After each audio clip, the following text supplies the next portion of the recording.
कामड़िया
तत्पदं दर्शितं येन तस्मै श्रीगुरवे नमः। भक्त भक्ति भगवंत गुरु चतुर्नाम भुए, इनके पद वंदन किए नाशत विघ्न अने।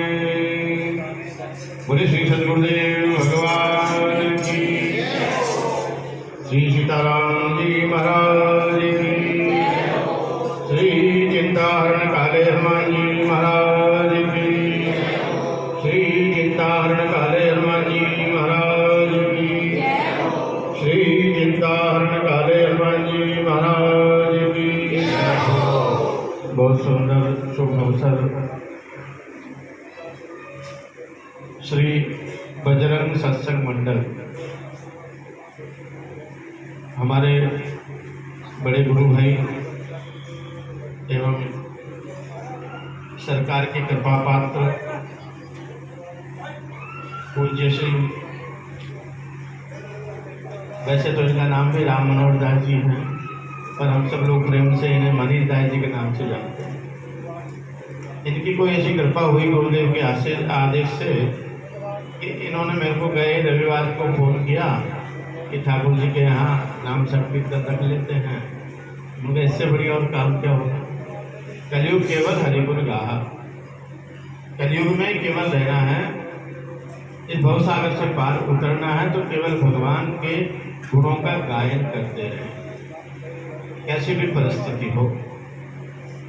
तो गुरु भाई का आदेश स्वीकार हुआ और ठाकुर जी की कृपा से आज श्री बजरंग सत्संग मंडल के माध्यम से आज श्री हनुमान जी महाराज के भक्ति की रस धारा में,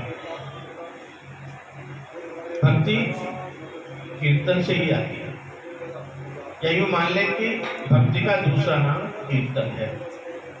यदि भक्ति को प्राप्त करना है तो हमें भगवान के नाम का कीर्तन करना ही चाहिए। कीर्तन ही हमारे जीवन में सार है। शास्त्रों का, उपनिषदों का ये ज्ञान होना एक अलग चीज है, लेकिन भगवान के नाम में निरंतर हम लगे रहें, श्वास प्रश्वास केवल भगवान के नाम का गुणगान चलता रहे, करते रहें, तो हम इस भवसागर से पार उतर जाएंगे। जैसे हम गाड़ी चला रहे हैं, गाड़ी भी चल रही है, लेकिन हमारे मन मस्तिष्क में पता नहीं क्या क्या विचार चलते रहते हैं। हमारे एक मन नहीं है, ये कई मन बन जाता है। एक मन होते हुए भी ये कई काम करने लग जाता है एक साथ ही। गाड़ी भी चला रहे हैं, कहीं से बात भी कर रहे हैं और दिमाग में और भी कोई बात चल रही है। हम भोजन भी कर रहे हैं, भोजन करते करते बात भी कर रहे हैं और दिमाग में कोई तीसरी बात भी चल रही है। तो मन का स्वभाव है, एक साथ कई काम में लग जाता है ये मन। इसलिए इस मन को एकाग्र कैसे किया जाए? एकाग्र करने का सबसे सरल साधन केवल भगवान के नाम का कीर्तन है। बड़े बड़े भक्त जितने भी हुए, केवल भगवान के नाम के कीर्तन से ही संसार को सदुपदेश दिया और वैकुंठ धाम भगवान की शरणागति प्राप्त करी। और आज हम उन्हीं के नामों की चर्चाएं कर करके आगे बढ़ रहे हैं। सबसे बढ़िया बात तो ये लगी कि कीर्तन में हम बच्चों को साथ लाते हैं, ये बहुत अच्छी बात है। बच्चों को साथ लाना यानी उनके मन मस्तिष्क में भगवान के नाम का गुणगान समाहित कर देना, ये औषधि है भगवान के नाम की औषधि। ये औषधि यदि हमने बच्चों को दे दी तो फिर बाकी आगे संसार की औषधियों को लेने की कोई जरूरत नहीं पड़ेगी। और भगवान के नाम की औषधि यदि हमने नहीं ली, बच्चों को नहीं दी, तो ये मान के चलिए कि संसार की सारी औषधियाँ बेकार हो जाएगी। एलोपैथिक, होम्योपैथिक, आयुर्वेदिक, यूनानी, जितनी भी औषधियाँ हैं वो सब निरर्थक हो जाएगी। तो बहुत प्रसन्नता की बात है, अभी छोटे छोटे बच्चे भगवान के नाम का गुणगान कर रहे थे और उन्हें किसी ने कहा नहीं तो नृत्य करो, आनंद लो, तो अपने आप भाव से उठे और आनंद लेने लगे। तो ये संस्कार हम डाल रहे हैं। यदि और भी भक्त लोग भी अगर अपने बच्चों को लाएं तो बहुत अच्छी बात है। अगर वयस्क हो जाते हैं बच्चे, 18-20 साल के हो जाते हैं, तो फिर वो कहना नहीं मानते, फिर उनको समझाना बेकार है। बाल्यकाल से ही 10-12 साल की उम्र से अगर उन बच्चों को ऐसे संस्कार में डाल दें तो हमारा जीवन धन्य होगा। क्योंकि देखिए, बच्चे आज के संसार में हमारे बच्चे हैं, उनकी माँ है, उनके पिता है, हमारा कर्तव्य है। कल वो हमारे क्या थे इससे कोई मतलब नहीं। तो संसार तो बदलता रहता है, इसलिए भक्ति के रसधारा में बहते रहो, आनंद लेते रहो। सदगुरुदेव तो यही कहा करते थे कि केवल संसार में नाम ही आधार है। जैसे मकान का आधार नहीं होती है, पत्थर होते हैं, वो ढह सकते हैं, लेकिन हमारे जीवन का आधार यदि हम भगवान राम से जोड़ लें, कृष्ण से जोड़ लें, गुरुदेव से जोड़ लें, तो ये नींव हमारी कई जन्म जन्मांतर तक सुदृढ़ रहेगी। इसलिए भगवान के नाम का जीवन में बहुत बड़ा महत्व है। एक छोटा सा प्रसंग है। वैसे तो प्रसंग इसलिए सुनाए जाते हैं कि हमारे मन में भाव जागृत हो भगवान के प्रति और दृढ़ता बना। आप सब लोगों में तो भाव है ही दृढ़, तभी जाकर के आप लोग हर रविवार को भगवान के नाम का कीर्तन करते हैं। और हमारे गुरुदेव, आपके हमारे सभी के गुरुदेव ने ये मार्ग आप हम सबको बतला दिया। आज संसार में कई जगह रविवार को, गुरुवार को सत्संग हुआ करता है। संसार में ही नहीं, आजकल तो बाहर विदेश में भी जो सरकार के अनुयायी हैं वो लोग भी वहाँ 10, 20, 25, 50 लोग बैठ करके कीर्तन करते हैं। यही हमारे जीवन का सार है, केवल कीर्तन ही अच्छी बात है। एक छोटा सा प्रसंग, कहते हैं कि भगवान के नाम में सबसे बड़ा सार है, संतन के संग लागरे तेरी अच्छी है। रैदास जी हुए जिनके बारे में आप सब जानते हैं, उनका व्यवसाय क्या है, क्या था, ये भी आप हम सब जानते हैं।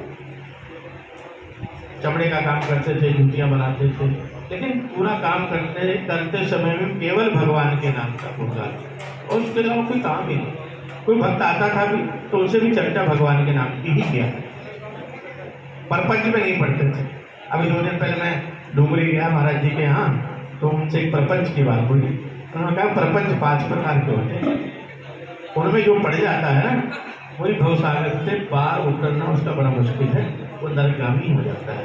इन सब चीज़ों से मुक्त होने के लिए हमें बड़े बड़े महापुरुषों के आदर्श को, उनके जीवन के चरित्र को हमारे जीवन में उतारना चाहिए। तो आप ये देखें, रैदास जी जूते का काम कर रहे थे तो कबीरदास जी ने सोचा, कबीरदास जी का मतलब कबीरदास जी ने सोचा कि चलो आज रैदास जी के पास चलते हैं। इस समय रैदास जी की बड़ी मान्यता है सत्संग के मामले में, भक्ति के मामले में, भक्ति के ज्ञान के मार्ग में। तो बड़े बड़े महापुरुष आज भी ऐसे करते हैं, संतों के पास भी जाते हैं, मिलते हैं, सत्संग करते हैं, बड़े बड़े महापुरुषों के पास जाते हैं और सत्संग करते हैं, उनसे कुछ ज्ञान प्राप्त करते हैं। तो कबीरदास जी चले गए, बैठकर बातें करने लगे। सत्संग चल रहा था, रैदास जी चमड़े को घिस भी रहे थे, काठड़े में चमड़ा भरा हुआ था, पानी भरा हुआ था और सत्संग चल रहा था। कबीरदास जी ने कहा कि रैदास जी प्यास लगी है, थोड़ा पानी पी। रैदास जी ने क्या किया साहब, उस जो काठड़ा था ना जिसमें चमड़ा लगा हुआ था, उसमें से लुटिया भर करके पानी की और कबीरदास जी को दी। कबीरदास जी दीजिए। कबीरदास जी कहा कि दिमाग खराब हो गया, मैं पानी मांग रहा हूँ, ये चमड़ा भरा हुआ है, इसमें न मालूम कौन सी जाति के पशु का है क्या नहीं है, और इसमें जल पिला रहे हैं, अब मना कर नहीं सकते, आदर सम्मान की जरूरत है। तो उन्होंने लोटा तो ले लिया, लेकिन थोड़ा सा ऐसे ही नाटक कर लिया भाई जैसे मैं पानी पी रहा हूँ, और उसमें से 1-2 बूंद उनके कुर्ते पर गिरी, पानी को ढोल दिया। घर आ गए, उनकी बेटी ससुराल से आई हुई थी जिसका नाम था कमली। उसने देखा कि पिताजी के कुर्ते पे कोई दाग लग रहा है, चलो इसको खारवार से साबुन से धो लेते, जो उस समय चलता था धोने का सिस्टम। आप ये देखें साहब, वो कमली ले जाकर के उसको धोने लगी, वो उतरा नहीं, तो उसमें से उसने सोचा चलो मुंह से थोड़ा सा इसका कुछ निकाल देंगे, दबा दबू के थोड़ा सा दाग लग रहा है जो उतर जाएगा, हल्का हो जाएगा। आप ये देखिए उसका रस हल्का सा कोई मामूली सा उस बच्ची की जिह्वा पे चला गया। जिह्वा पे जाते हैं वो तो बड़ी वेदांत उपनिषद की बहुत बड़ी ज्ञानी हो, निराकार साकार, इतना ज्ञान भर गया कुछ क्षणों में उसमें जिसकी कोई सीमा नहीं। जैसे वो आई पिताजी के पास में, पिताजी से ज्ञान की चर्चा करने लगी। पिताजी ने कहा बेटा तो कभी स्कूल नहीं गई, इतना ज्ञान कहाँ से आ गया? वेदांत उपनिषद और ठाकुर जी के निराकार साकार बहुत सारी बातें करने लगे। कमली ने कहा पिताजी वो आप जो कुत्ता लाए थे वो दाग में लग गया था, उसको धोया, थोड़ा रस्सा हल्का सा बूंद जिह्वा पे रखे, उसको ही ज्ञान। कबीरदास जी का मस्तिष्क बुद्धि बड़ी स्फटिक हो गई, वो कितना बड़ा अनर्थ करते। कभी कभी संत भी संत को पहचानने में भूल कर। अब उनका विचार आया चलो वापस चलते, 2-4 दिन का चक्कर दे करके बहाना बना के 4-5 दिन बाद में गए। कबीरदास जी रैदास जी के पास में बैठे सत्संग करने लग गए थे, और वो लड़की जो थी ना उनकी कमली, उसका ससुराल था मुल्तान। सत्संग करते करते बोले कबीरदास जी रैदास जी प्यास लगी। रैदास जी ने अपने आदमी को आदेश दिया, जा बेटा अंदर से मटके में से पानी दिया। कबीरदास जी ने कहा भाई मेरे को तो इसमें से चाहिए। रैदास जी ने कहा कबीरदास जी वो पानी तो मुल्तान गया, वो पानी तो मुल्तान गया। आज के ऊपर कहावत मुहाना कहते हैं, कोई बात निकल जाती है भैया वो तो पानी। तो कबीरदास जी और रैदास जी का प्रसंग है। कई बार हम बड़े महापुरुषों को भी नहीं पहचानते, बड़े बड़े इतने कबीरदास जी जैसे के दिमाग में विकृति आ गई तो आप हम तो एक साधारण मनुष्य। इसलिए कभी भी केवल कीर्तन रखें, कीर्तन में अपना मन मस्तिष्क विचार बनाए रखें, उसमें चलते रहें, तो मैं समझता हूँ कि अपना आपका हमारा सबका जीवन धन्य हो जाएगा। कहने को बातें करने को तो बहुत है पास में, अपन सब घड़ी के हैं और बहुत दिनों से, कई सालों से हमारे इस कार्यक्रम के जो संयोजक है अध्यक्ष महोदय जी हैं, इनका भी विचार था भाई चलो कार्यक्रम यहाँ रखेंगे। आज देव योग बना ठाकुर जी की कृपा से और ये सत्संग का आनंद हुआ। मैं सभी को धन्यवाद ज्ञापित करता हूँ। ये आपका अपना आश्रम है। मैं अध्यक्ष जी से भी निवेदन करूँगा कि साल में एक दिन कोई निश्चित ऐसा कर लें आप, जो ठाकुर जी के यहाँ ऐसा एक कीर्तन उत्सव मनता रहे, मनाते रहें और भक्त लोग आते रहें। ठाकुर जी हनुमान जी के महाराज के भी यहाँ कुछ कृपा होती रहे, तो साल में एक दिन कोई भी निश्चित मनी जाए। जी हमारे जो है ये बड़े भाई हैं, ये तारीख निश्चित कर लेंगे संडे का, और तो आनंद आ जाएगा।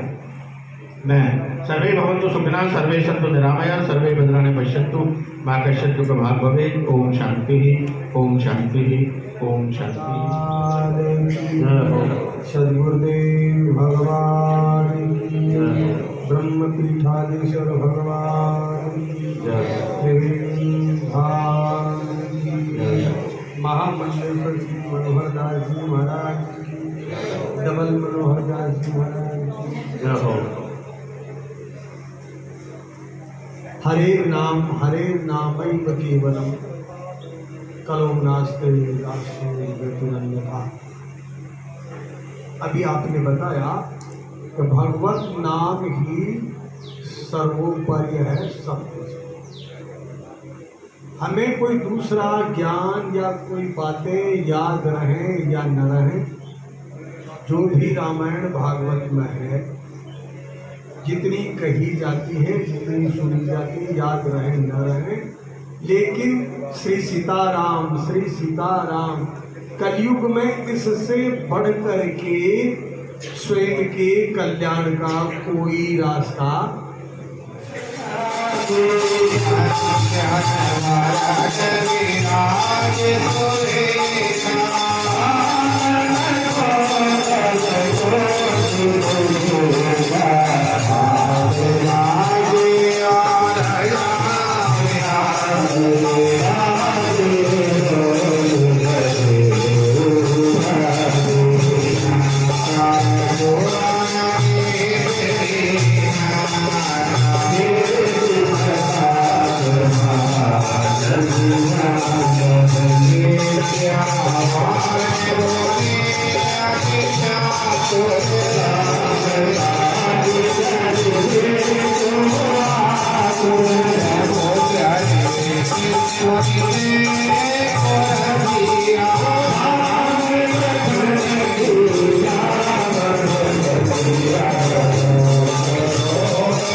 कि गुरु पूर्णिमा से पहले श्री धाम में अखंड रामायण जी के पाठ होंगे, तो भाई अभी से तैयारी करना सब लोग। 2 दिन वहाँ रुकना, फिर को 4 दिन रुकना, और फिर गुरु पूर्णिमा में वही है।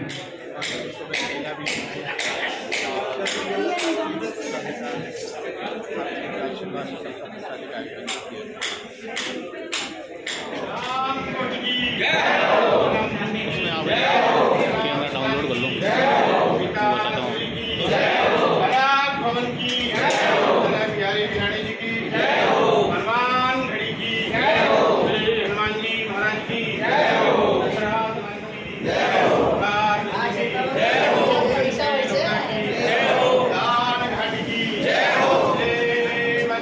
भगवान स्वामी श्री रामानंदाचार्य भगवान की